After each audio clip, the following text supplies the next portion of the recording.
Abraham செய்த பாவத்தை விட இந்த ஜென்ரேஷன் நம்ம பெரிய பாவம் செஞ்சுறது கிடையாது. You agree with me? 2 தடவை பொண்டாட்டி அனுப்பிட்டான். நான் ரொம்ப காஷியஸாக வேர்ட்ஸை மேக் பண்ணுறேன்.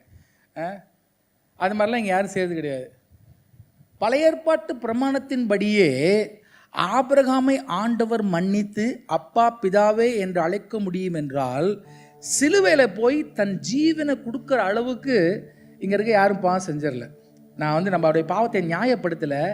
நான் என்ன சொல்ல வரேன்னா, ஆண்டவர் சிலுவைக்கு போனதுக்கு மிக முக்கியமான காரணமே அந்த திரைச்சிலையை உடைத்து அந்த திரீகத்துவத்தின் முதலாக இருக்கிற அப்பாவை என்னுடைய டாடின்னு கூப்பிட்றதுக்கு தான் இயேசு சிலுவைக்கே சென்றார். ஹல்லேலூயா.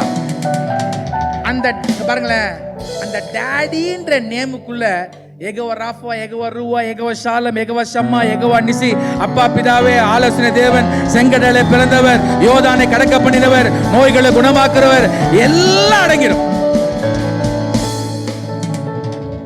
ஹல்லேலூயா. அது மல்லே சொல்லுங்க.